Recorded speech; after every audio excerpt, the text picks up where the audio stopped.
work on the programs. So I hope that you will appreciate it.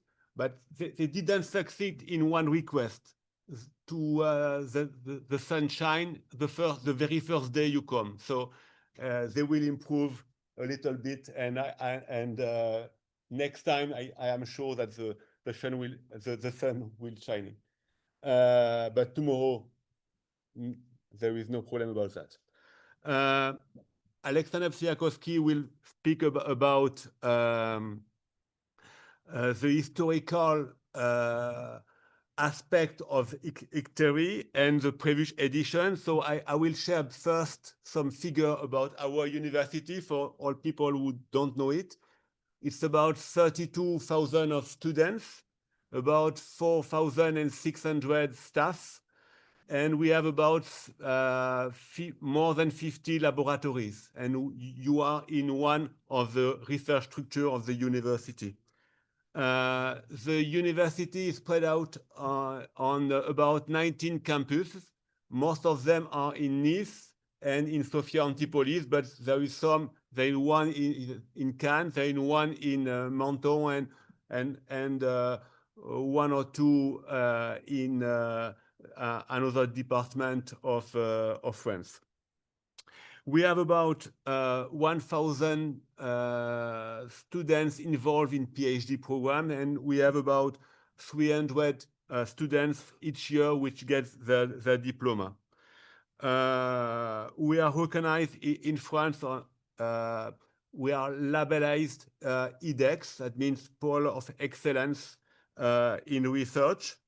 And we are leader also in artificial intelligence, because we are in one of the 9 poles, one location in France, which are the level of IA cluster.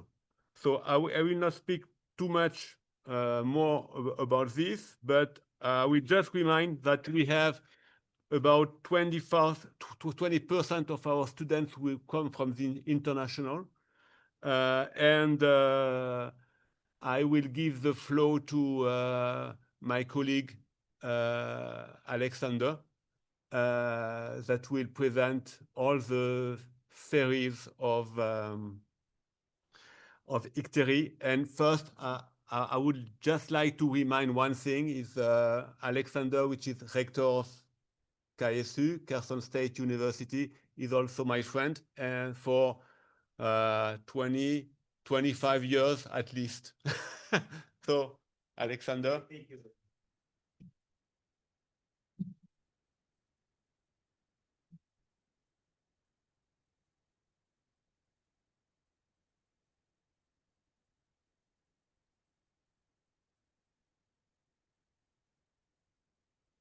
First of all, thank you very much for your hospitality, because you are. First of all, no, look for where is better than me. The special technology. Maybe artificial intelligence. Yes. Thank you very much. And first of all, thank you very much, Philippe, for your hospitality. When 1 year ago, we kindly asked you about our proposal with Vadim about to help this conference in Nice. During 3 days, you find solution and you answer, yes, of course. Thank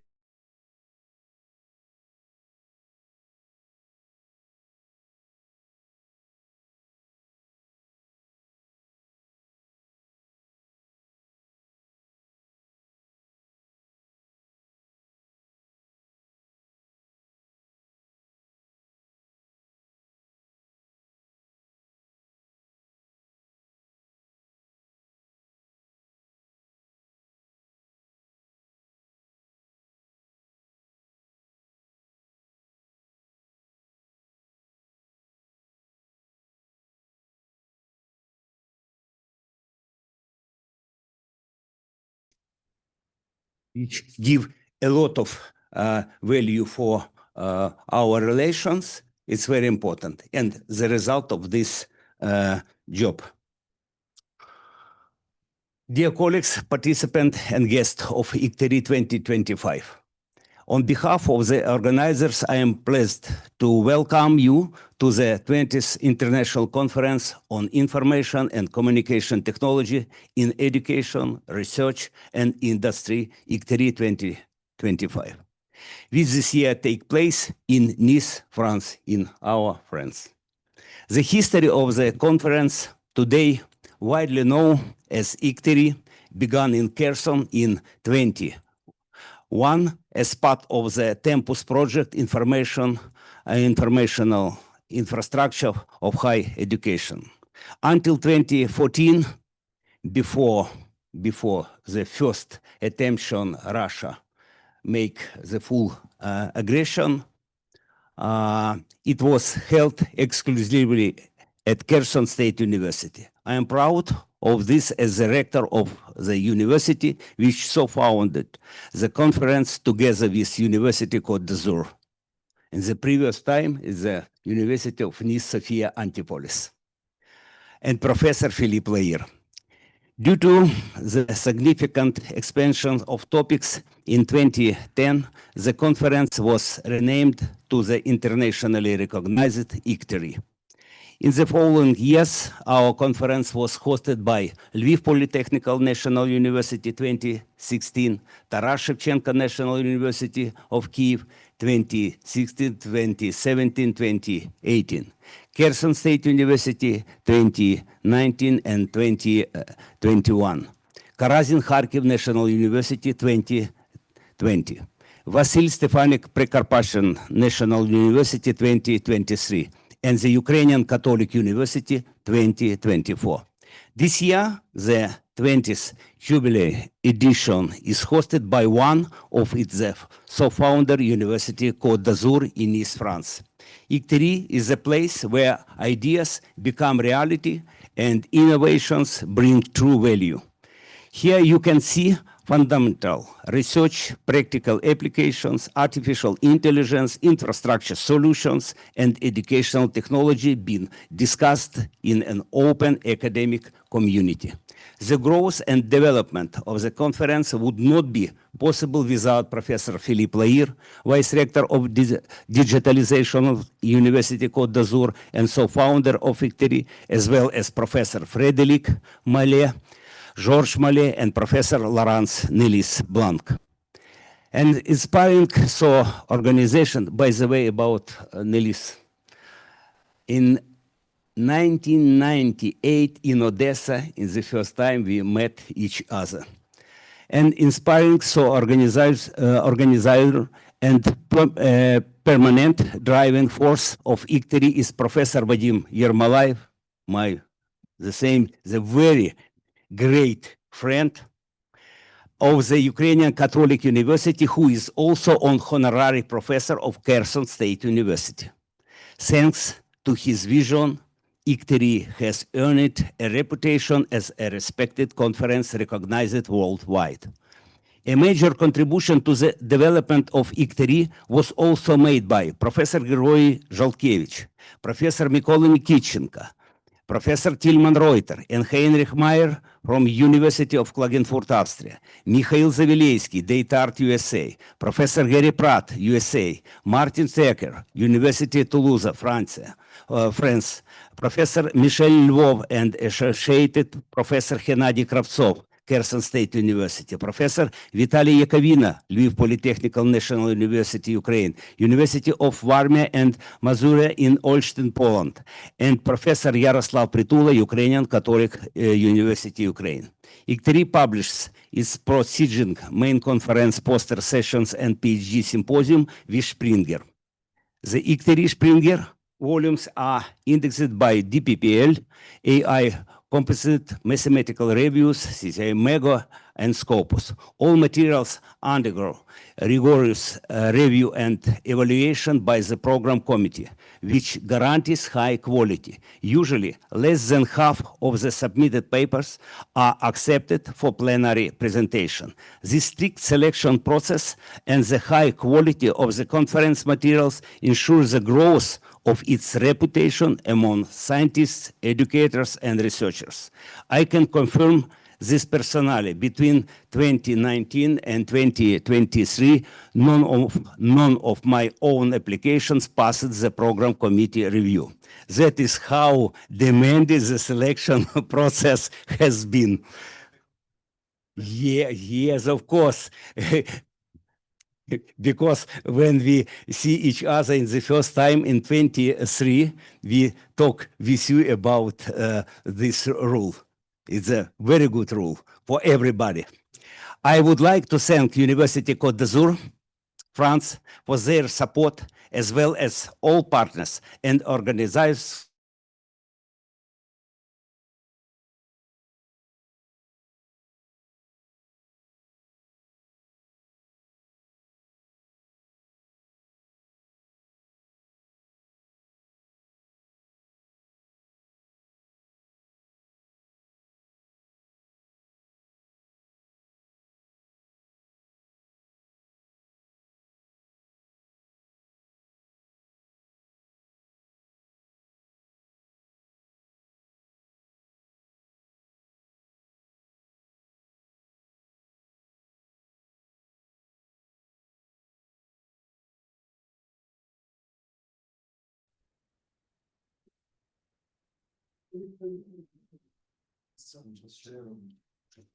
Sorry, I'm sorry. I'm sorry. It's my memory is.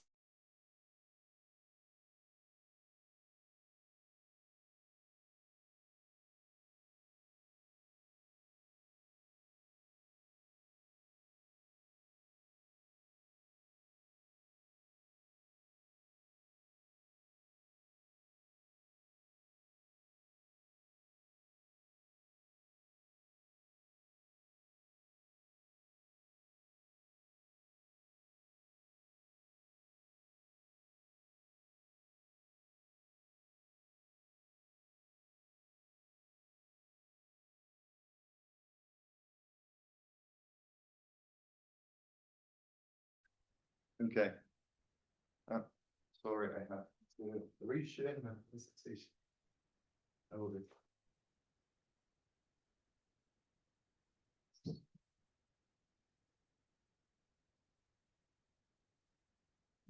And pick up the microphone to get properly recorded. I'm on. So, in deference to Philippe and Oleksandr, who just greeted you and gave some historical facts, so spoke about the past, I will be speaking about today and give you the instruments to feel comfortable in today, because I will be giving you links, QR codes to the program, practicalities. I will even say that there will be some coffee outside. So, it is my pleasure to traditionally start this conference with a traditional presentation in which hopefully I will manage to switch the slides and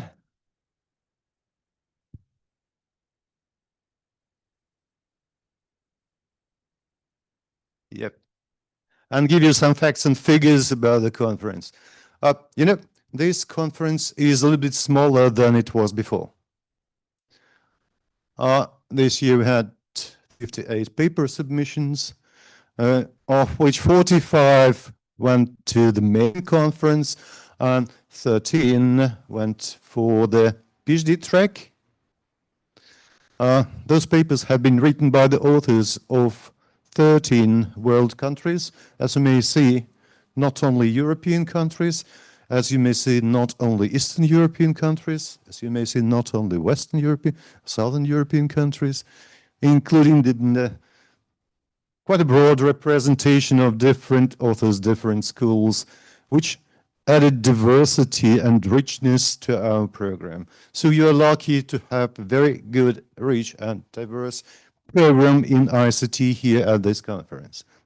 21 papers out of those 58 have been selected for the oral presentations here, which constituted the acceptance rate of about 36%, which is well within the margin of our publisher. And also speaks a little bit about the quality of the review and the final program. We had 50 plus. I have to add plus, because several people were continuing to register after we fixed the number here.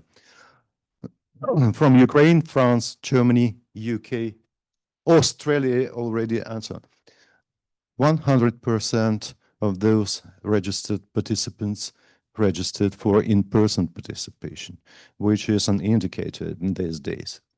So the program will comprise 2 keynote talks at the main conference, 1 keynote talk at the PhD track, 3 thematic tracks which are indicated in the program and in the call for papers.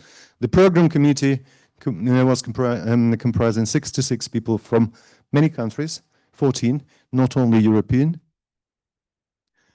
And okay, this is the first practicality for you. There is a direct link. If you hate links, just scan the QR code and go to the program, which is updated at the points when an update is needed. The last update I have done very early in the morning today at 5:30 in the morning when we arrived to Nice. Yeah. So all the information about the talks, about the speakers, including the links to the presentations of those who wisely uploaded their presentations to the EasyChair, are available from the program. So these are our distinguished invited speaker. The first person who will be giving his keynote today is Ciprian Teodorov, who is warmly appreciated and welcome here. We'll be speaking about multiverse debugging. The second speaker, and here we do obey the gender balance, of course, and geographical diversity, Mariana Ryshin, Ukraine. She's a well-known industrial NLP person in the country and broader, because Grammarly is an international company. She's a brilliant speaker, which I know well as an insider. We have good cooperation with Grammarly in our Ukrainian Catholic University, and the talk is scheduled for tomorrow. Our third invited speaker is Hassan Abu Rashid. Hassan, over there. As usual, the people who tend to PhD tracks are in the back rows. Nevertheless, Hassan will be speaking about the bridges between cutting-edge technologies, I would say, and education, and case studies in education, which runs up very nicely all the 3 tracks in our program. So the talk by Hassan is scheduled for Wednesday. So all the 3 days will start with keynote talks. And this is the tradition. We have an excellent mix of industry and academia within this big gang of invited speakers. It's also excellent, in my opinion, and please confirm or disconfirm after the conference. So the proceedings are already available publicly for preview. So we do that traditionally, just for you to take a look about the papers of your interest and get prepared to ask strong questions and make those people like myself speaking here sweating. So this is the link, and this is the code for those who hate links.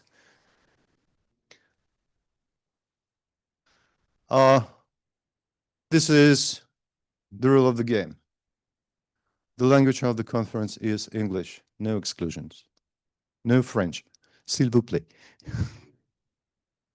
And this is for the good reason. Sorry, Philippe, because we have international attendance, and I do presuppose, with regret, that some of them do not speak French, and some of them do not speak Ukrainian, and even some of them do not speak English, but this is their problem in that case.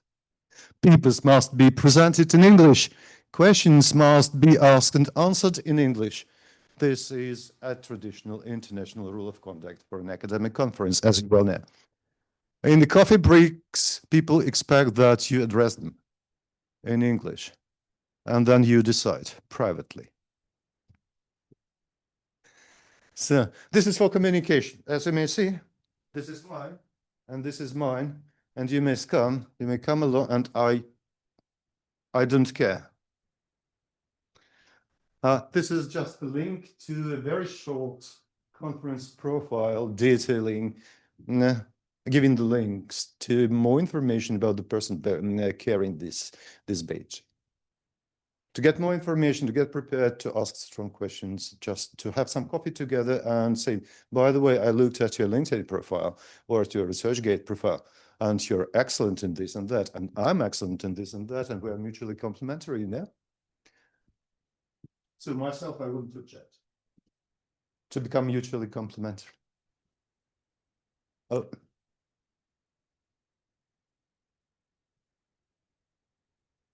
We have hybrid sessions, which are not really hybrid, because all the papers have to be presented in person. The people have to stand here and sweat here, not over there online, but right here. And the other people may see their eyes and ask their questions. And even more, and here we step into the hybrid mode.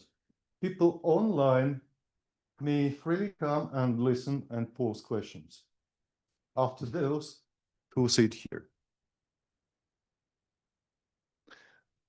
There are some regular session guidelines over there on the website. Perhaps a little bit outdated. I had no time to update it since the previous year. So, certificates. Will be issued certificates in recognition or in appreciation of your effort and resource and help in organizing this stuff. This will come for the authors of accepted papers presented at the conference, to keynote and invited speakers, and members of the committees, including program committees, committee members. So, and this is all, unless you have questions. I just have to wish you all an exciting, excellent ICTERI 2025, which is the 20th in a row, and to mention that it wouldn't be possible without the sponsors. Université d'Azur, sorry for speaking French. Kherson State University, Oleksandr Spivakovsky Educational Foundation, BBT Group, this is an American company, and SLM Software, this is an online company, who helped us very much to maintain and manage the website of the company. So this is it. Sorry, almost. I have to thank you all, the gang.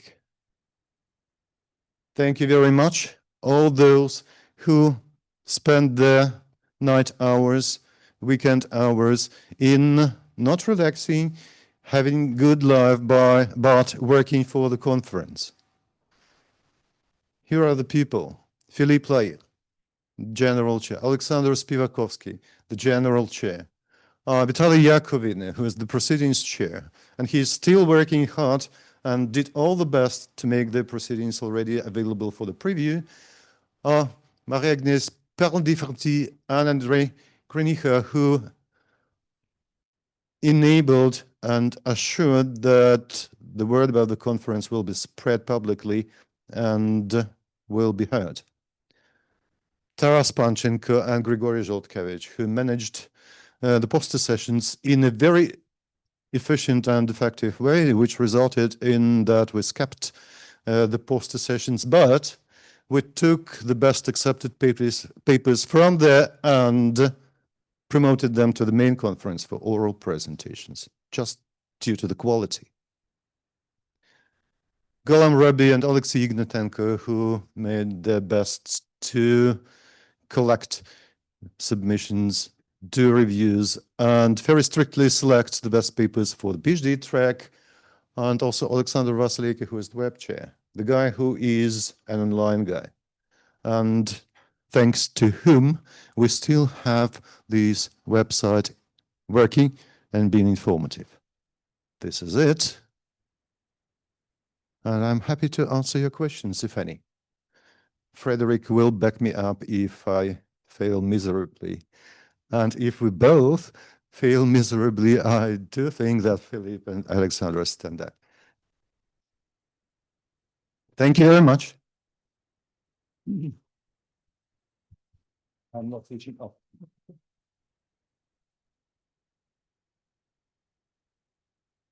So, I would suggest that we have a couple of minutes break. You think because you're already No? late? Oh, You need- 2 minutes need more. about- I mean, we Would it be comfortable for you? did already. I'm sorry. Sorry, no, we still have a very practically important thing to let you know.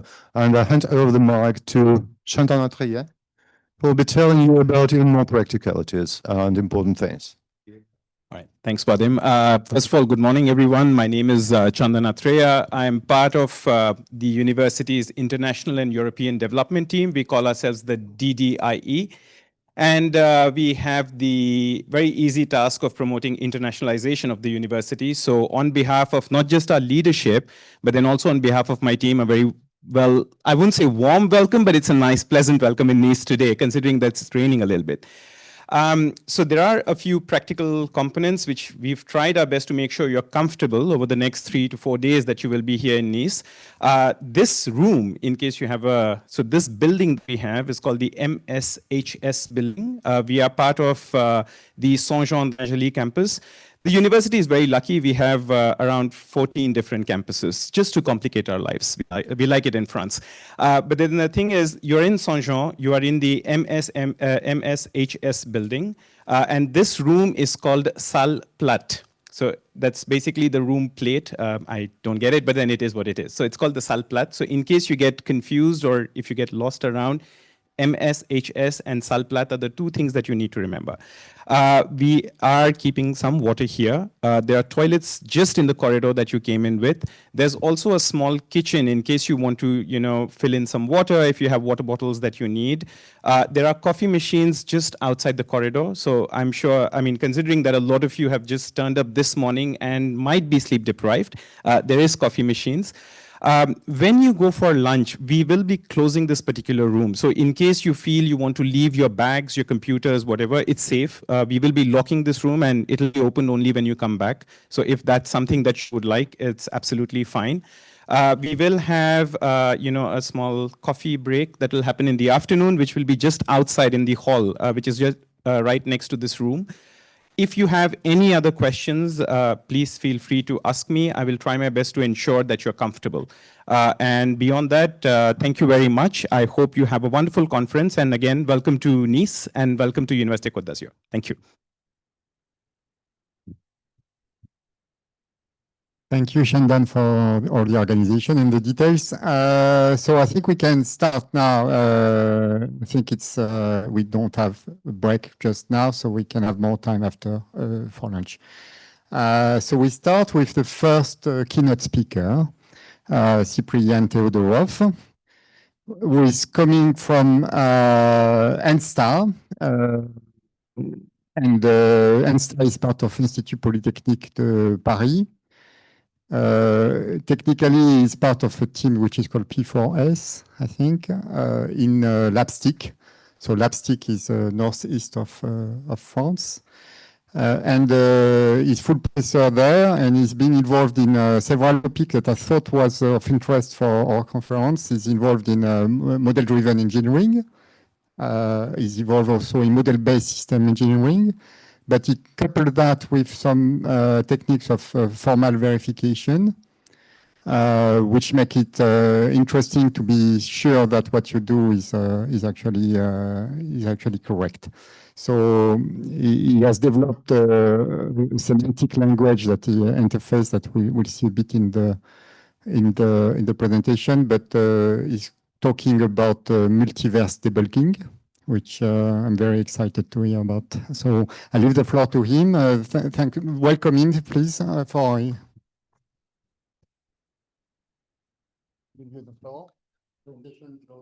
Thank you very much, Frederic.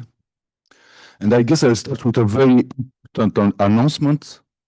Except if some magic happened during the last half an hour, 1 hour, the coffee machines, the two that are there, don't have any coffee. So, so can you put up my slides, please?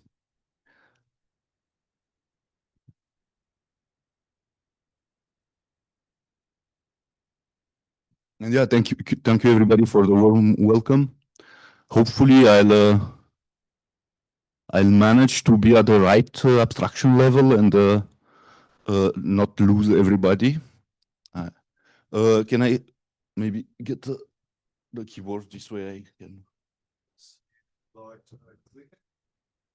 Or if I don't know. I think the keyboard is fine. Yeah. So some words about me. It took me 281 hours to get here. I did my PhD in computer science in Brest a number of years ago. I worked as an ADA software engineer around hardware simulations for 2 years, and then I managed to exfiltrate myself to academia back, where I started working around verification and model-based system engineering. And since 2003, I'm a full professor at ENSTA. Yeah, I don't know where to. Yeah, maybe I guess I'll get here. This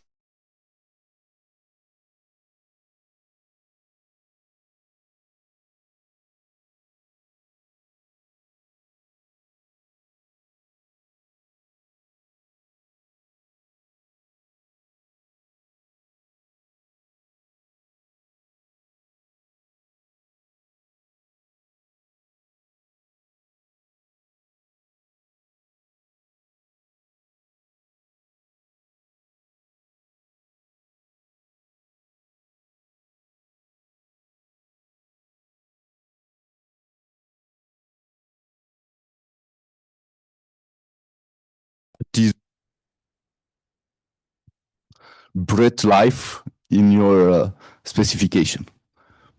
And at the end, I'll sum up and give you some ways forward. So what are domain-specific languages? Basically, they arise because general purpose languages introduce accidental complexities. And that we can see in all domains.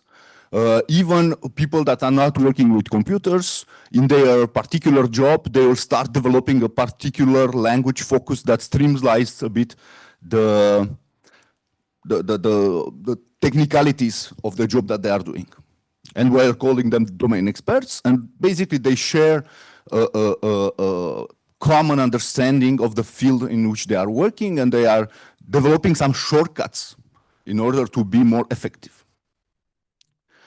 And basically, domain-specific languages enable to have some abstractions that we call sometimes models, which are focused on the domain of discourse, and some tools that can be conceptual or computer-assisted that exploit these abstractions in order to streamline the things that we have to do. In the context of the executable specifications, I like to oppose those with programming languages, because in the context of programming languages, these are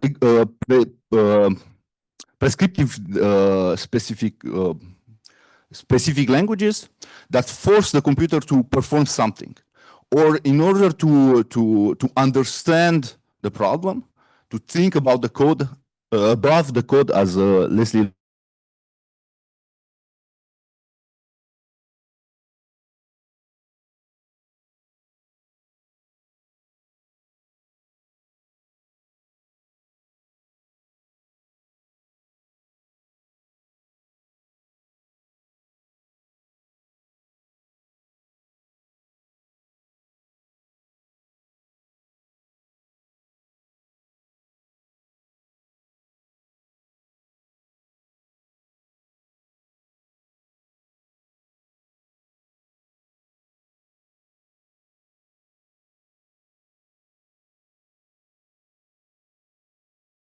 temporal logic.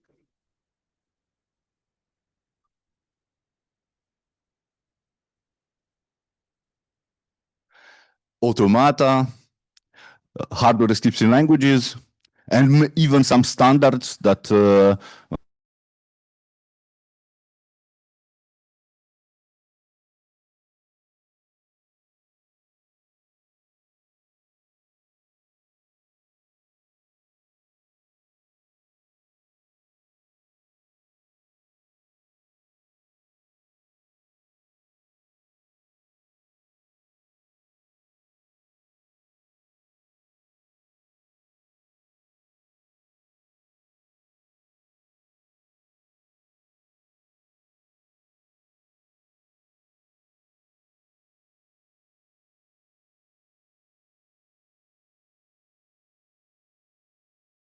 we have runtime monitoring.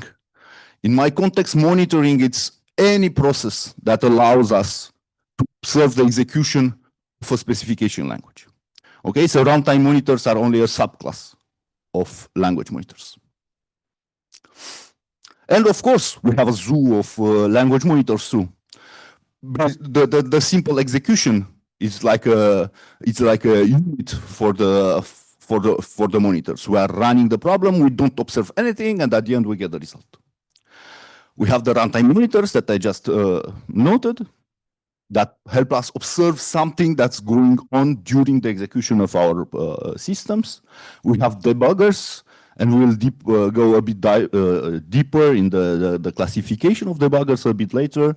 We have profilers that will help us understand what is the timing of the execution of our system. We have tracers that will spew out a bunch of information, like in text files or something like that. We have model checkers, which is maybe the mother of all monitors, because they allow us to observe everything, conceptually at least. And of course, a bunch of other tools like testing, coverage, fork localization tools. We can see them as language monitors. The problem starts when we look at the existing tools and realize that there is a big gap in between our capabilities as human, as engineers working in different companies, and the huge number of tools that are proposed. So basically in I don't remember. 2022 at Models, there was a paper that collected 322 different tools, enables us to think about our languages that we are manipulating. And of course, the statistics, we can say, yeah, it's not all these tools are what you define language monitors and whatever. But if you look around, there are a huge number of different scientific contributions that get put out there, and software engineers working in the industry will have to somewhat magically understand which one is good for him. So I think this is a huge problem. How do we harmonize these contributions that we are bringing to the table? How do we take a tool that was proposed in the context of, let's say, C programming language, and how do we report it to UML? I don't know. Do we have a way to do that? So this is one of the main questions that I'm asking. And of course, I work a bit in the industry, and I was very frustrated because I didn't have the IDEs that I was using during my PhD. I didn't have the debuggers that enabled me to understand the program. I'll stare at my screen for hours without no input whatsoever, besides my brain going in circles. So the question is, how do we write code that survives? How do I make sure that if I write an analysis today for a language that maybe disappears tomorrow, the language that appears tomorrow can benefit from the analysis that I wrote today? So I argue for a disconnect in between these language monitors and specification and programming languages and trying to find a bridge in between these two. So some questions that you might ask yourself during the presentation and afterwards. Does my favorite specification language has a debugger? Can it go back in time? Does it have a model checker? Can I do random testing in my specification language? And why do you still lack these very basic and important tools in many practically important specification languages? And again, the big question that I asked myself over the last 10 years is how do we bridge the gap in between the specification languages and the language monitors? So the story begins with understanding the problem.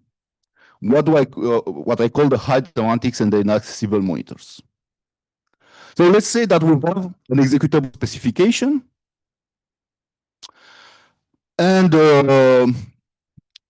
of course, some company wants to use it for its products, and it's highly important, and it will invest a bunch of money in developing this specification, and they will do it properly. Okay, so they will start with the formal semantics, with proofs, and that everything is correct and nice. Then they will pay at least for 2 years some engineers to implement a high-performance execution environment for this language that basically enables them to execute the specifications as they need. And again, they are doing it nicely, so they will have a equivalence proof in between the executable implementation and the formal semantics. Does it happen always? Not really, but let's suppose it does. Of course, some people will say, yes, but this implementation is just a virtual machine. This introduces some overhead. Let's do code generation. Okay, maybe the company will do a transformation in between their specification language and C code or assembly or Rust or whatever you want. And of course, again, they will do the equivalence proof, and one way or another, they will have the execution environment for their specification language. And they invested 2 years of development in this. Let's suppose 2 years, okay? In some cases, it may be 10 years. And now some engineer comes and says, but I want to do some model checking on the specification. Do you have a model checker around your execution environment? I don't have one. So, but don't worry. I looked at these CAV papers, and there are like 100 of them. Just pick one. Okay, let's say that we pick Spin. Okay, Spin, it comes with a Promera language, so now we'll have to transform our executable specification language to Promera. That will happily run on the Spin model checker, and we'll get our model checking results. Yes, we're happy. But of course, we'll have to develop an equivalence proof, not in between our specification, but in between the Promera specification that we generated from ours, that's running on the Spin model checker, and make sure that that execution agrees with our formal semantic. I don't want to do that. I really don't. And of course, okay, nice. Then I want to do some profiling. I don't have a profiler. But you know, if you generate this another syntax for this specific profiler, then you get the profiling results. But again, I'll have to do this proof that the profiling specification that I generated from my own, running on my external profiler that I bought on the internet marketplace, wherever, agrees with my formal semantics. Does somebody do that? I don't think so. And it gets even worse. Let's say that we have now the profiling information, we have a rough idea of how much time our code will take to execute. And now we'll have to maybe say, but we can do some worst case analysis time with UPAL, timed automata formalism. Okay, another formalism. Now what I have to do, I have to my specification that I annotate with timing information, And of course, these things I'll have to transform to the UPAL language. That is executed by UPAL analysis engine. And of course, who will do this equivalence check? It's hard. Even if it's possible, it's hard. So we have a number of gaps. We have this hugely painful proof that we'll have to somehow make. We have some syntactic gaps for the people to understand, because the results that I'm getting from spin on the top or from UPAL here are expressed in UPAL and spin terms. Our engineers have to understand these results, how to understand these things, and port them back somehow in their head so that they make sense of the results that we are getting. And of course, the community played some Harry Potter magic, Evanesco, and things like that, where they're hiding the formal tools inside of layers and layers of transformation, back annotations, and it works. But I don't want to maintain those tools. I'm on the other side of the trench, you know. I need to maintain these tools, to develop those, and I don't want to. Basically because I'm lazy. Let's say it like that. Okay, so let's look a bit. What are the alternatives? Okay, so the first, the example that I have on the previous slide, it's basically reusing tools based on the pivot language. Okay, so we have this Promela or UPAL language, and we are generating towards it because it has the tools that we need. Okay, and this will give us this gap here, where we have to do the proofs, and it's hard and whatever. There is another way. Reuse based on a meta language.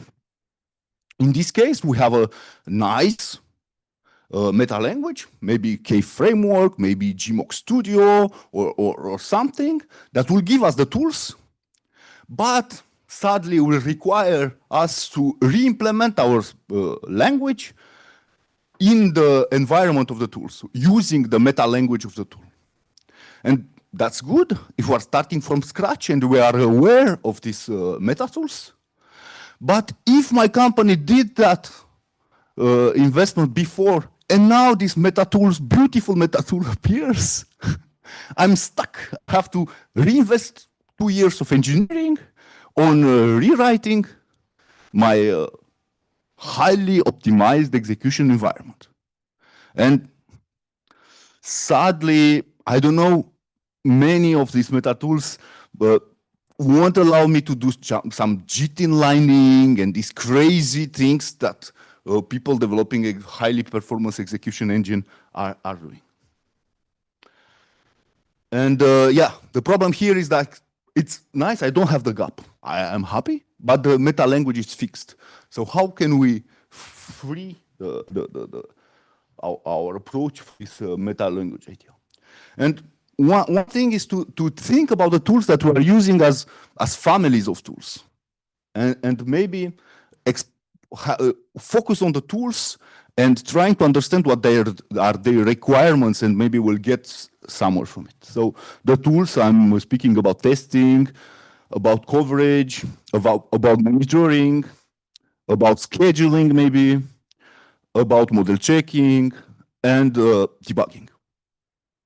And as it happens, these tools, maybe they have some confluent requirements that will bring us to like an API, the simple idea of an API. And on the other side, we have our language definition that is captured in whatever meta language we like. If we define our language in a C environment, we'll have the C meta language as our language, as our meta language. And then, of course, we'll have to write some adapter code here that will bring that will basically implement the API required by the tools. And this is not new. It's exactly what the language server protocol does, more at the syntactical level. and I'm trying to bring it to the semantics. So basically, that's the intuition behind the approach that I'm working with.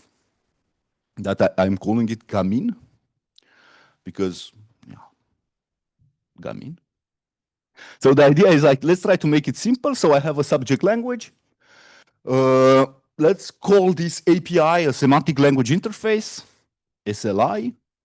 And basically, my semantics will provide this implementation, the implementation of the semantic language interface, and everything is nice. On the other side, I'll have the monitors, and these monitors will compute metrics in general. Okay, for model checking, it will compute the reachability of some or some temporal logic formula evaluation on my model. For profiling, it compute timing information. For yeah, let's call those metrics.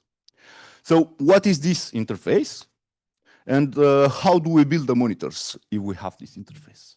So this basically will be the core ideas that I'll explore here today with you. So in 2016, we managed to define a number of requirements for this interface. Ideally, I'll have to have a complete observability on my subject language. Ideally, the monitors won't interfere with the subject language, because I want to observe what they are doing. I don't want to change the semantics of my underlying language. On the monitoring side, the requirement will be that sometimes, like for a debugger, the monitors need to break the rules, and that should be allowed. And again, this is like a tension between non-interference and breaking the rules. For instance, if you are using a debugger in Java, most likely that debugger will break the semantics guarantees of Java by showing you the values of private variables. That's the simple idea. Or it will break encapsulation by showing you some deep field in your structure that shouldn't be visible from the outside. Also, the monitors should, as most as possible, reuse the infrastructure of the subject language. So that will minimize the gap in between the results that we get, in between the language that we are using in our monitoring environment, from the subject language that we are studying. Ideally, the API should be composable, portable, generic, of course, these big words, and it should allow an anticipated monitoring. Do I achieve all those today? I don't think so completely, but we're working on that. And of course, ease of integration, but again, due to the computer change, my layout, it's because I need to be able to integrate this API in whatever environment I want to use, define it. So let's see again the previous picture. How does it fare with this new approach? So I'll have the semantic language interface that I'll connect directly to the monitors. And the first thing that happens, the syntax of the monitors becomes irrelevant. And that gives me basically this monitoring semantics as a wrapper over my underlying semantics. And then maybe I'll be able to reason more easily on this add-on that I'm adding over my underlying semantics. So the requirements for these equivalence checks are a lot easier. Hopefully, because I can travel from the formal semantics to my executable semantics here, and if I have a formal semantics here, maybe I can do a bit more.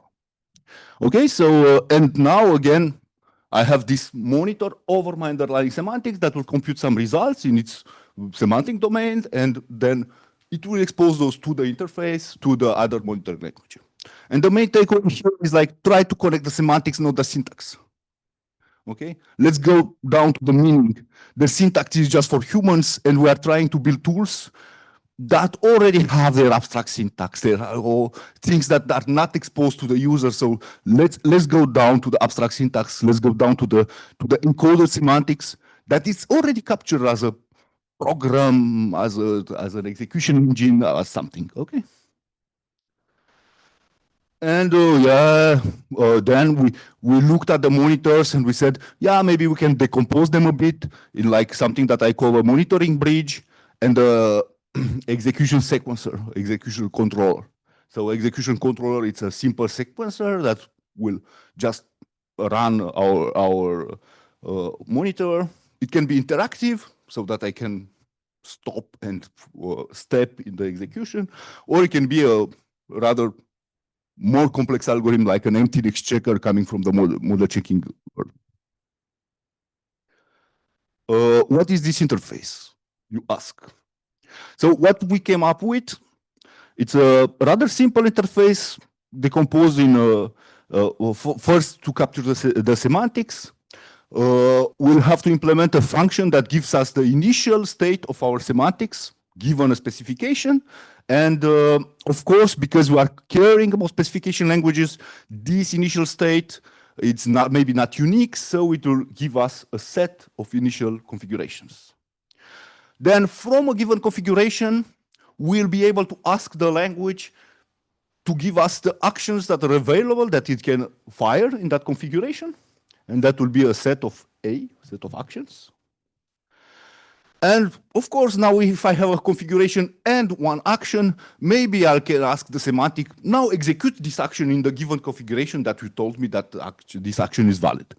And this will give me, again, because I want to support specification languages, the execution might be non-deterministic, so it will give me not only one result from the execution, but maybe many results, a set of configurations.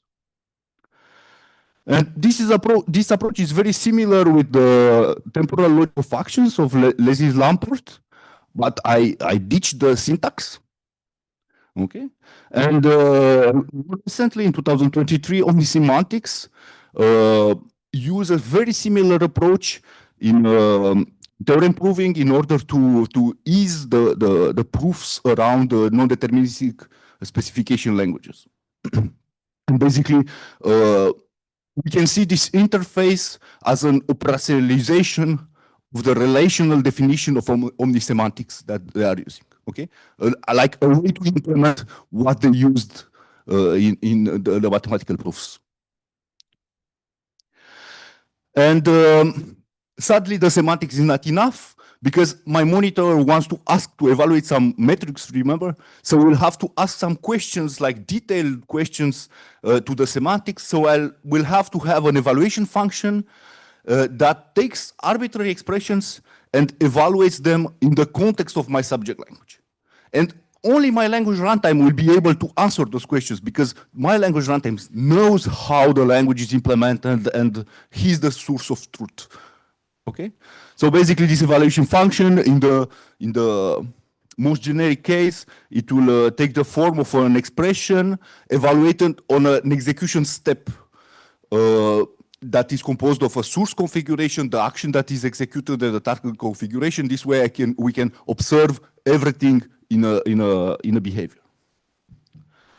And for technical reasons and for scalability, we might want to introduce a reduction function that will enable us later to compute under approximations of our large state space in some cases, and for usability, some projection functions so that our users can see something, right? But this, for me, these are more like technical parts. Yeah, we'll project to some nice user interface the data that we want to show to the user. So around this interface, we have worked for like 10 years with a number of PhD students, 6 of them. We have we have used this approach in a number of collaborative projects, and we have developed reused existing semantics, like the semantics of TLA+, the semantics of Fiacre. We have developed some academic prototypes around UML mainly. Yeah, we have a bare metal implementation of UML state chart execution engine and UML, which is a web-based UML tool that allows the execution early on of partial UML models.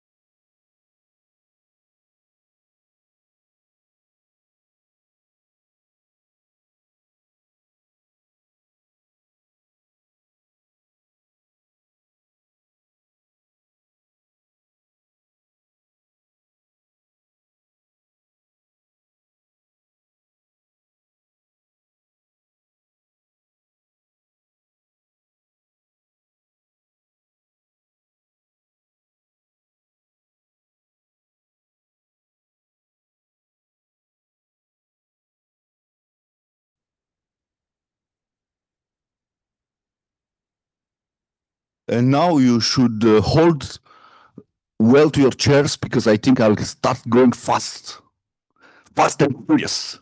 Okay, so I'll start with a simple example from model checking, which was basically it's like a short brief of the PhD thesis of Valentin Benard, who developed a bare metal environment for executing UML model on STM32 cards.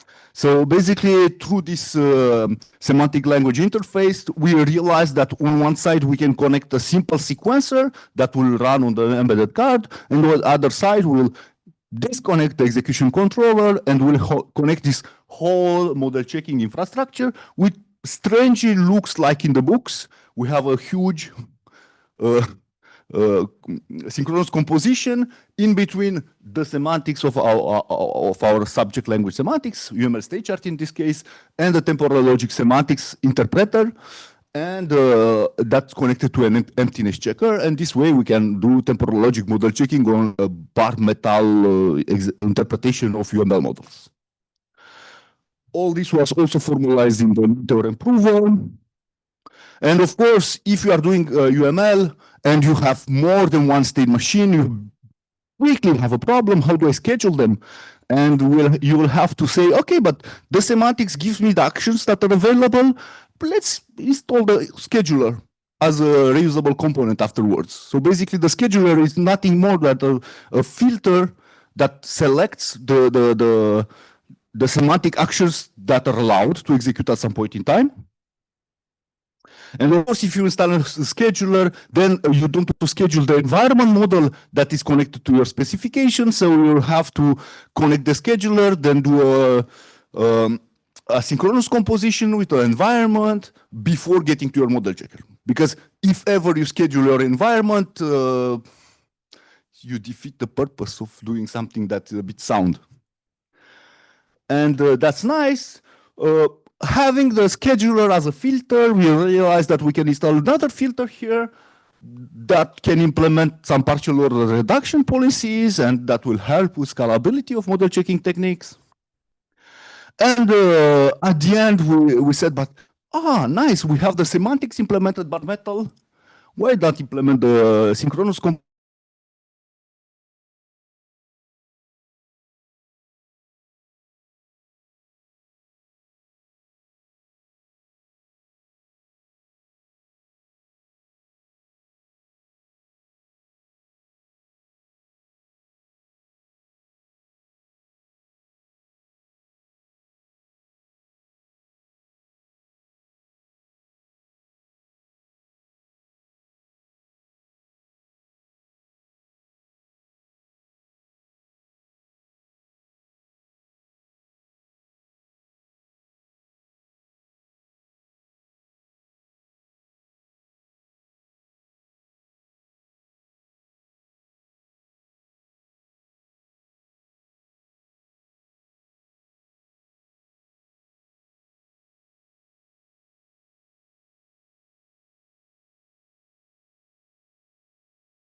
debugger for my model checking needs, and we got this OBP2 debugger that's nice. And the problem is I'm getting to this debugger thingy. And the thing is like, okay, I'm developing some fancy specifications. So here you have an example in business process modeling notation on a close air support operation. Okay, so it's a bit critical. It's quickly it becomes a bit complex. Can you spot the problem in this specification here? Can you spot the problem here now with a bit of execution information? Yeah, the problem is that I can fire my munition without saying where I should fire it. And then my missile will head to the objective. So I don't want that. Okay, so the correct solution is on the other side. And yeah, it will be nice if we can say that the missile should head to the objective only when the objective was designated and the missile was fired. And of course, we can capture it in temporal logic. And actually, now I like the layout thing because the temporal logic formula is a bit difficult to understand. So, but we can do it. And that's what pragma-dev process does. And it works, but it's not that lively, you know. It's like only model checking, okay? It's standard, typical model checking instantiated on an industrial execution platform for BPMN and a model checking engine that implements the SLI that I showed you earlier. Okay, so now I can have nice counterexamples because if the model checker is using my configurations that are coming from my subject language, I don't have to do no translation in between the model checking results and the subject, the underlying subject language. Is just a trace in a list of configuration from my subject language semantics. And we're getting to multiverse debugging. Yeah. So in the context of formal specifications, multiverse debugging comes by because I want to see if my specification is well aligned with my mental model. I want to play, I want to stress my specification before waiting 3 weeks for the formal model checking results to come back.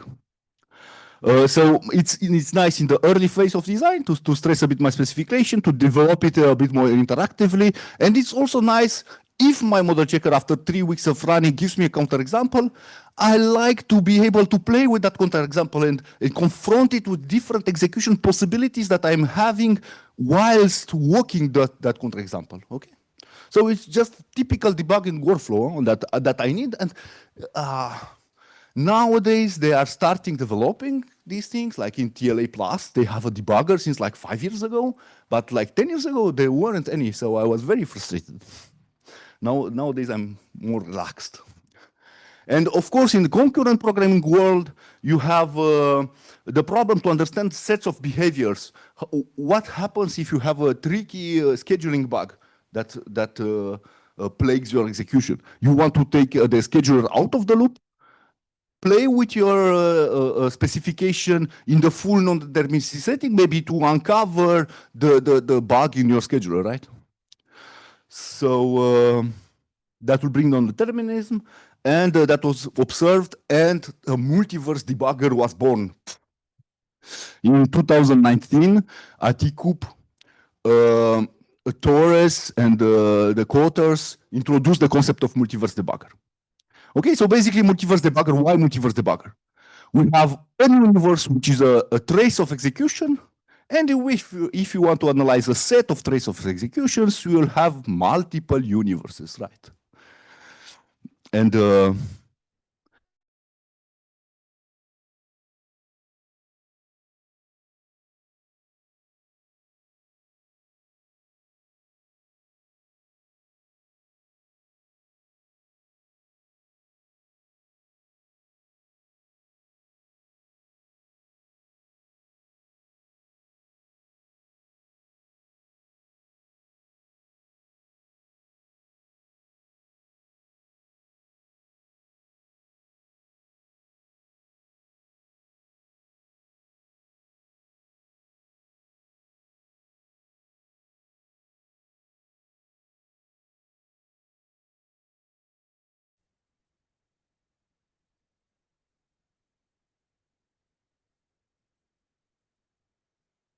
And the nice thing is that we can extend also the breakpoints to use temporal logic. I like temporal logic, right? So let's have more expressive breakpoints.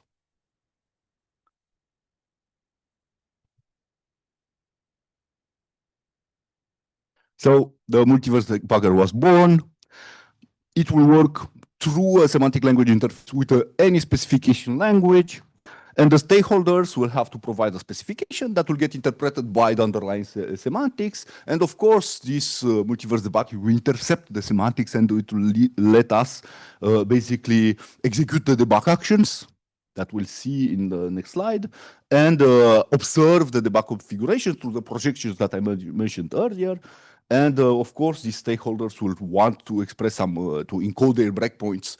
And in order to execute the breakpoints, if I told you that we are using temporal logic breakpoints, we'll need the semantics of the temporal logic to be somewhat present, and we do it through a temporal finder, which basically does the synchronous composition with the underlying semantics and the breakpoint semantics. And okay, what are the actions that a user can perform in a multiverse debugger? And we kept it simple in order to be able to formalize it. So we can do a step. If I'm in the configuration tree here, I can choose to go either here or there. These are the actions that are available for execution given by my underlying semantics. So a step basically just wraps the actions available and shows them to the user. I can jump back in time, okay? Because if I store the execution trace at any point, I can just point to a configuration and set my underlying semantics in that configuration in order to see again what is executable and what happens.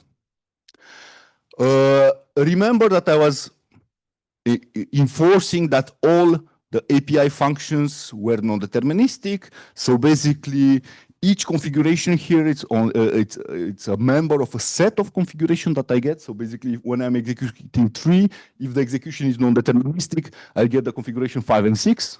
So I'll have to show the user a possibility to choose in between 5 and 6 to continue the execution. So this is the select operation. And the run to breakpoint operation, the most complex of all, basically does a reachability query through the setup that we saw earlier, the result of Valentin Bernard PhD. So we basically reused the same components without doing anything. I didn't have to take another tool from the. I just took the semantic bridges that implement the monitoring steps that I wanted. Here, synchronous composition. I had already a property semantics encoded, and I just connected them. And yeah, the emptiness checker needed some work in order to integrate with the under approximations, but that's not that difficult to do. And here we have the support of a temporal multiverse debugger. That was instantiated in our case on the AnimML semantics, and to play with it. And the breakpoints, basically, we classified them in 4 types. We have configuration-based breakpoints, where I'm looking at the current state of my execution, and I can ask the questions like the variable x, it's smaller than 3 or whatever. We have step-based breakpoints that enables me to detect like rising and falling edges in Boolean variables, or like variable change, like memory breakpoints, activation breakpoints. Does the function f gets executed during this transition in the underlying system? We have history breakpoints that basically allows us to implement what is named in the literature like hit counters.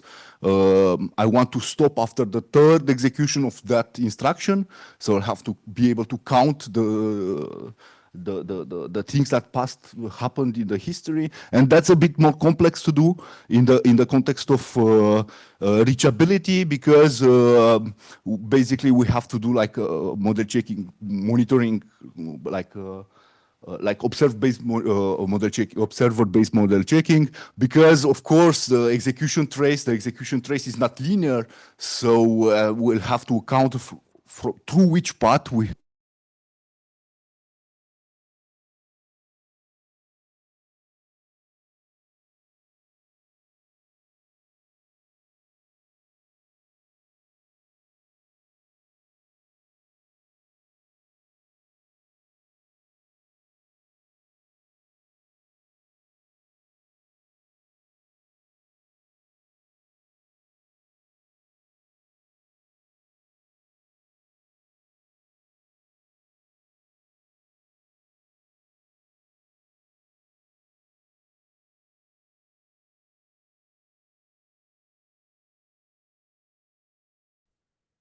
The breakpoint finder will give us a counterexample that I'll have to patch in the history of the debugger.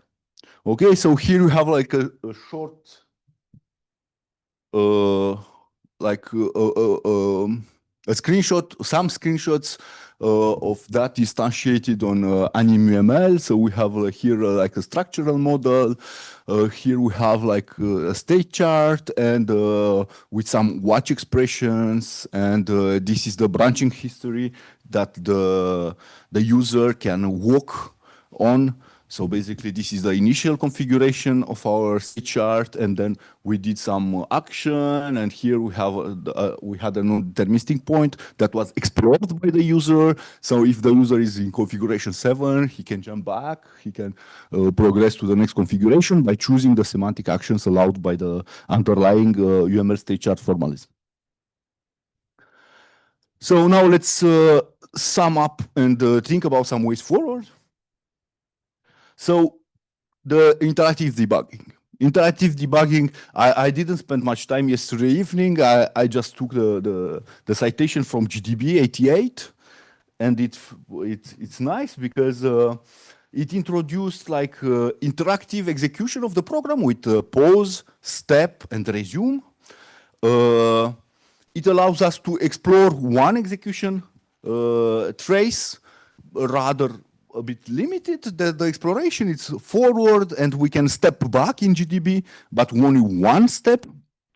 Okay, and we have the community developed a large number of safety queries, breakpoints, line breakpoints, conditional breakpoint, watch points, function breakpoint, history breakpoint, like the hit counter that I was mentioned earlier. Then 15 years later came omniscient debugging, which basically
and yeah, so again, if my math is correct, 15 years later, we got multiverse debugging, which basically allows us to do liveness queries, to have exhaustive, it allows today, not in 2019, exhaustive exploration and partial exploration of subsets of execution traces. And importantly, it allows us to jump in between execution traces, not only jump back in time. Can you click maybe? Okay. So basically, this multiverse debugging gives us a continuum in between debugging and model checking. The semantic language interface allows it to be language agnostic. The reductions bring scalability through under approximations. Temporal breakpoints definitely increase the expressivity of the conditional breakpoints that we're used to. It was formalized in Lean. We did some experiences integrating it with an ML execution environment, and we developed 3 breakpoint languages: regular expression, state charts used as observers, and state charts interpreted as Bucci automata for temporal logic that can, of course, be generated from LTL formulas and. Okay, so today we are working with Yuri Excelmans and Hans van Gelunge around the collaborative aspect of multiverse debugging, and we are trying to again isolate what does it mean to be collaborative in the context of language execution, and what does it mean to have a live modeling environment, and we try to come up with some semantical components that hopefully will be reusable or connectable in a more free way with different underlying semantics. And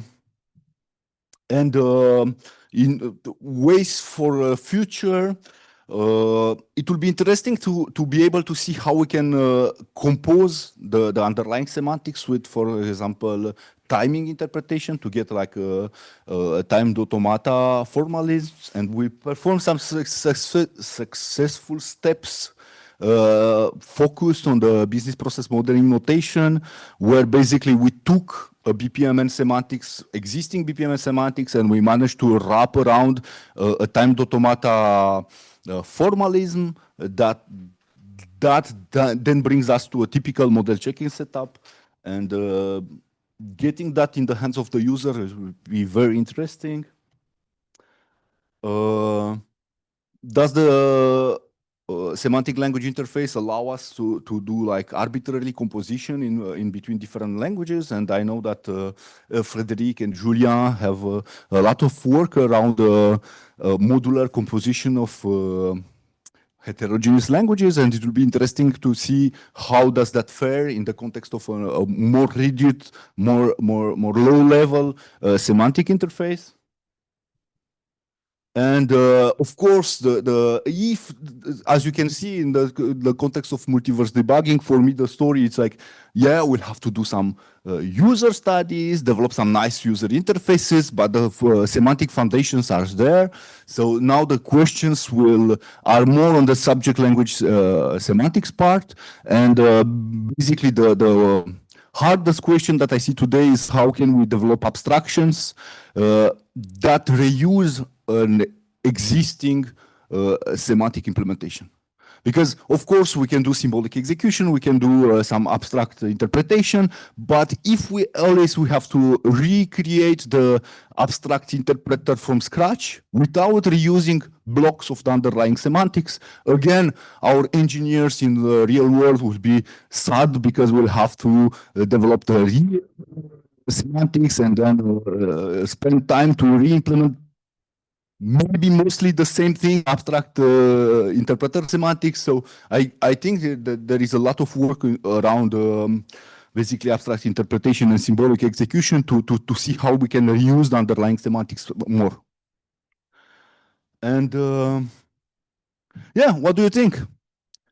What do we miss? A lot of things we missed. How do we best help our system engineers? And do you have any ideas how we can develop intuitive and expressive breakpoints? Because I don't. And hopefully, I think live specification will push us past vibe coding. You know, vibe coding is coding with AI where you relax and the code writes itself. And I really like to have a bit more rigor in that. And maybe just allowing the engineers play with the code, with their specifications in a like a free manner will help them get better specification that the AIs can use then to generate the executable code. yeah, let's get cracking and work together, speak about it. And thank you very much.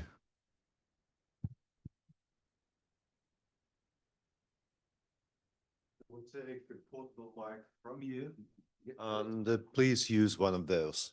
We'll use this microphone for the audience. Frederic? Thank you. So thank you for the presentation. We have some time for questions. Do you have questions in the room? So there are a couple of them. So we start from the back over there. Yeah. Yeah. Maybe I can. The mic there. I can give you the mic. Sorry. He's coming.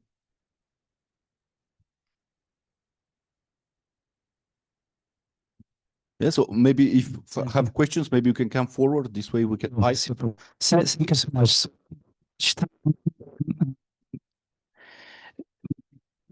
It's regarding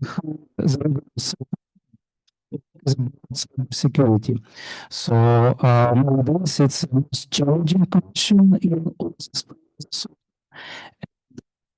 How could be how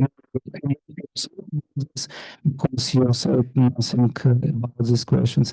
I'm not sure that in specifications like breaches, data leaks, and other kind of cybersecurity threats. So how we can cope with all these challenges in the goals way? Thank you. No, Thank you. it works now, I think. Yeah, thank you for the question.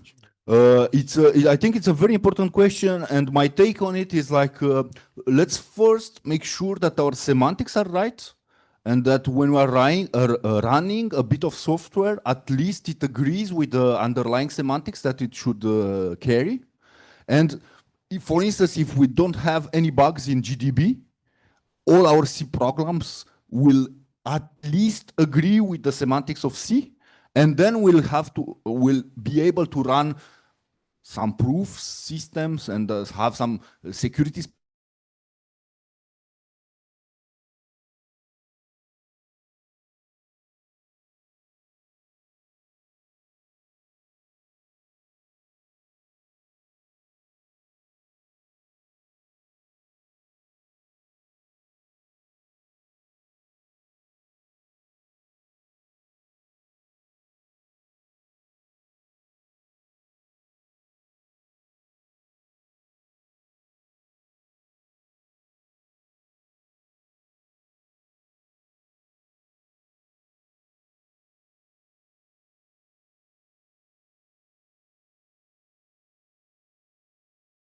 machine free, because at least they respect the formal semantics. They should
Debugging.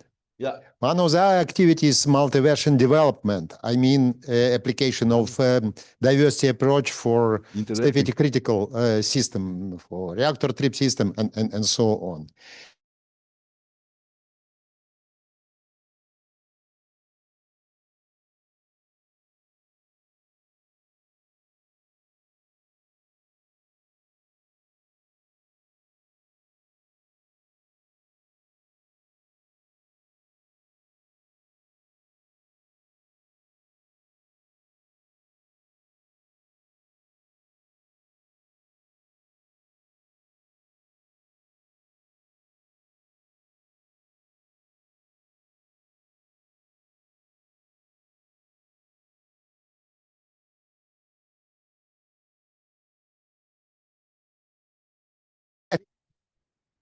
And then please, very shortly to answer. Yeah, thank you. So yes, indeed, I can see the also the link.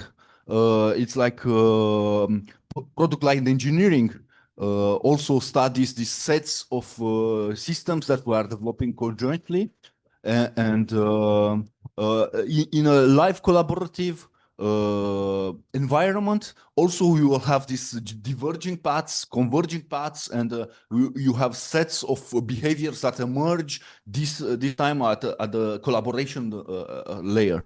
So yeah, I think there is some cross fertilizations to do in this in between these fields, and learn lessons from each and each others, you know, and try to transpose them. In terms of costs for around multiverse debugging, I'm not concerned about it. It's like a very young approach that's emerging. And the main point that we want to stress through this approach is that we need to have specifications that are friendly to the engineers. So if we have a behavioral specification, I don't think it's normal that we are not allowed to execute it interactively. So people, we are working, I'm looking at some colleagues in the industry working on aeronautics or military systems, and they are having these huge specifications written in using the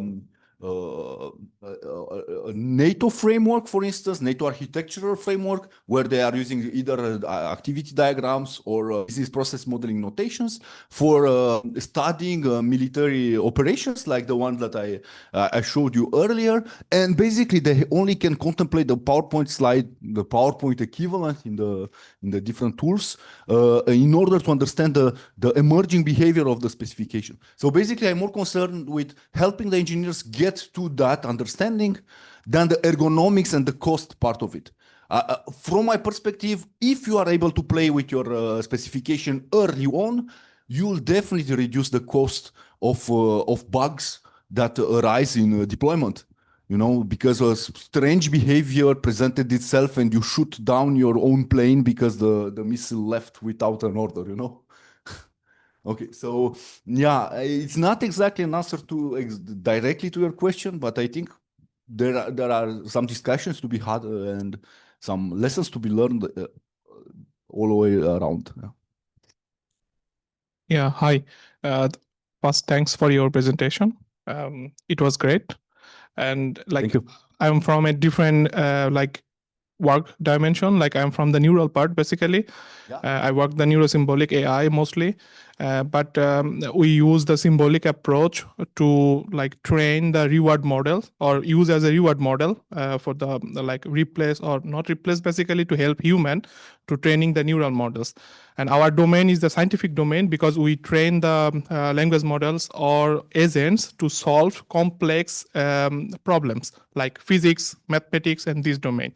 So here, like one of the keyword is interesting for my work is lean, because you are also try to integrate these things in with your framework or approach, whatever you say, because we use lean as a reward approach for the train the neural models, because neural model predict the theorem or can give us the some hypothesis, but it is true or false, we don't know. So we use leans to prove it. And if it is proved, then we force the language model to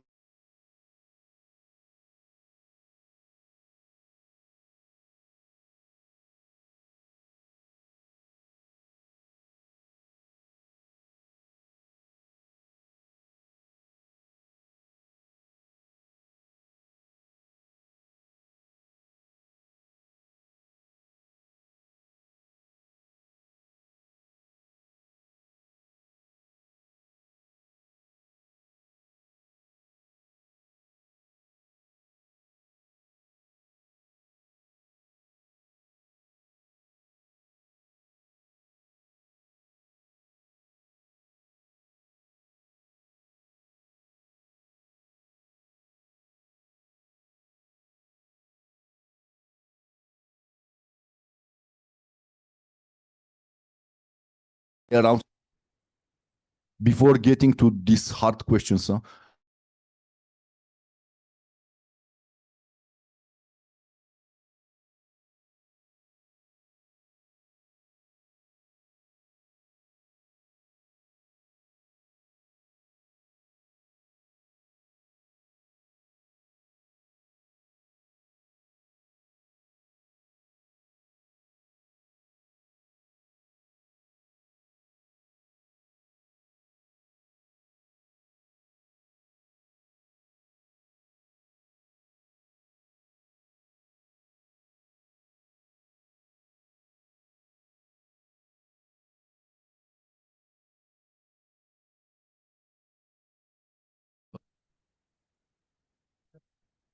Thank you. Firstly of all, thank you for your brilliant presentation. Thank you very much. The question is the following.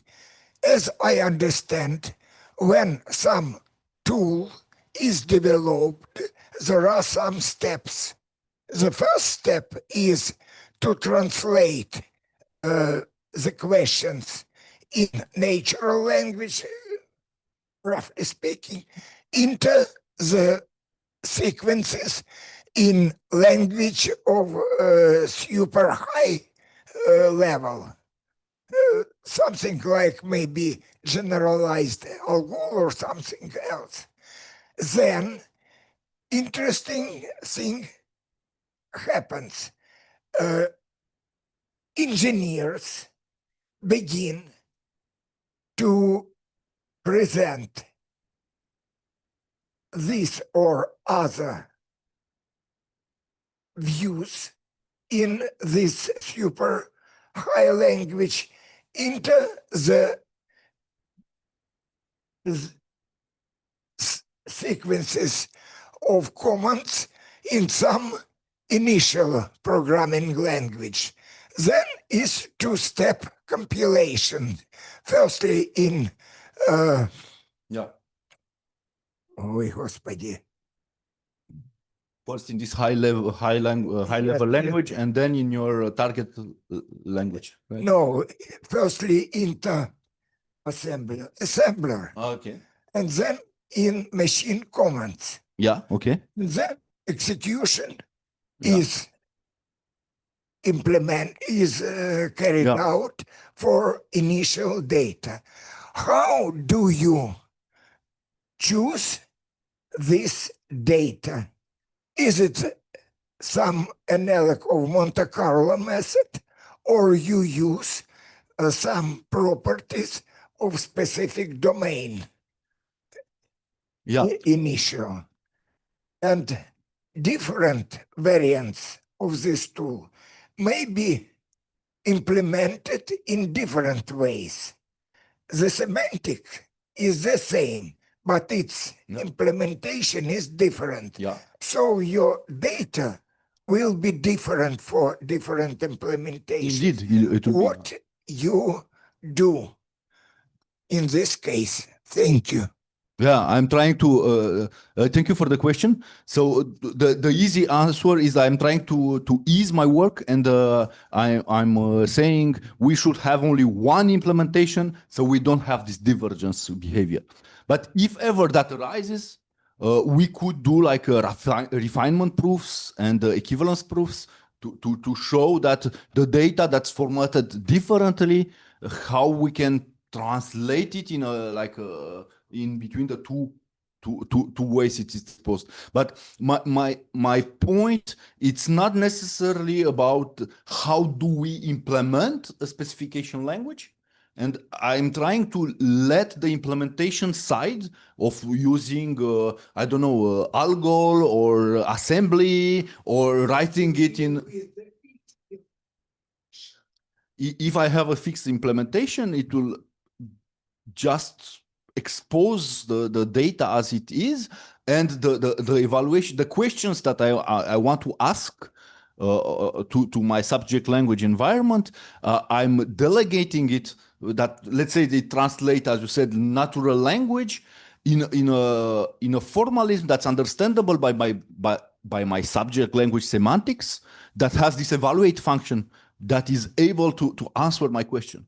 That is a key part of the approach, being able to get questions from the exterior without showing the intricacy of my data layout and the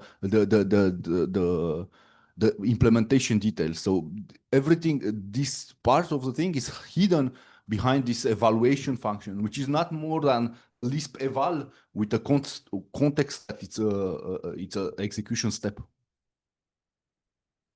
I don't know if that clarifies your answer your questions, but yeah, we can maybe take it afterwards if. Your system is continuous or discrete? The systems that I'm analyzing, they can be anything. But if it is discrete. If it is discrete, it matches very well with my approach.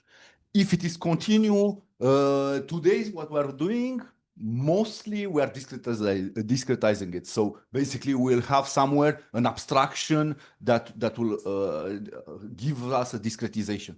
If we are thinking about a differential equation, for instance, this is what typically happens. If we don't solve them symbolically, but that's another. exactly. Okay. Thank you. Ciprian, first, thank you very much for your enlightening talk. Thank you for the invitation. Truly appreciate it. And secondly, I was patient enough to keep two provocative questions to the end of the session. And my first provocative question is extending a little bit what Gol was talking about neurosymbolic. As I interpret the problematic in neurosymbolic at a very conceptual level, the problem is to find the right balance between neural and symbolic. Indeed. In order to boost performance and in order to boost the quality of results. To think more semantic multiverse debugging or model checking could help find out what would be the balance. Interesting question.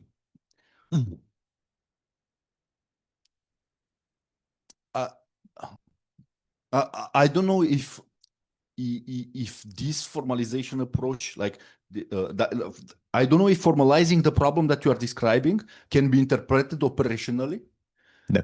If ever we have like a dynamic operational model that captures the cost problem that you are describing, then we could use such an approach in order to understand the dynamics of the problem specification. So basically, I'm turning the question back to you, saying, Thank you. Do you have like a formal characterization of the problem that basically gives us the trade-offs and the actions to have in case of the different characteristics of your domain? And in that case, we could use maybe formal tools in order to analyze the specification and have like a Pareto front of solution or something. Good. Then the second provocative question is about wipe coding, wipe software development. Do you envision that wipe model checking or multiverse debugging is feasible in the near future? I think it's feasible in the past.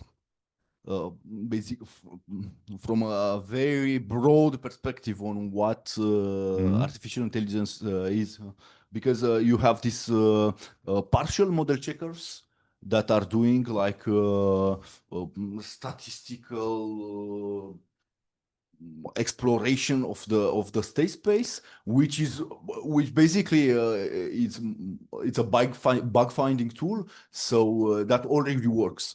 Now, indeed, there are some research works that are studying the connection in between like LLMs or like symbolic reasoners on the semantic side, and try to explore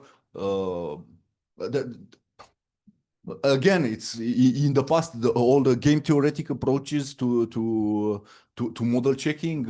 Which brought us to recently reinforcement learning discussed already. I really like to see AlphaGo try do model checking for this. One of my PhD students is working on a problem which is very adjacent to AlphaGo. But yeah, LLMs, I don't see how they naturally can do that, but things like AlphaGo, they can definitely play, huh? We have to set up a club on AlphaGo and related problems at a coffee break. So I don't want to make it into a discussion. Thank you very much again. Thank you. Thank you. So I think we close the session now. Let's finish. No, but you're right. I think unless there is a quick question, I think we can close the session. Otherwise, you're still here during the day, so you can have a discussion one-to-one with Ciprian when you have time. Or one too many, huh? Yeah, one too many. Okay. It's yeah. Thank you very much. That concludes, I think, the session of this morning. So I think we are back in 1:30. 1 hour break at From now to 1:30. Yeah. So we have to be back at 1:30. Okay. Can I kindly ask everybody make join photo? Yes, thank you very much.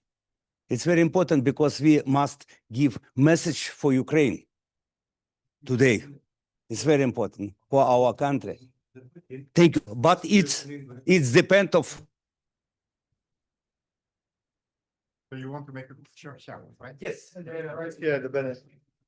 No, I think it's That's okay. Not that many people.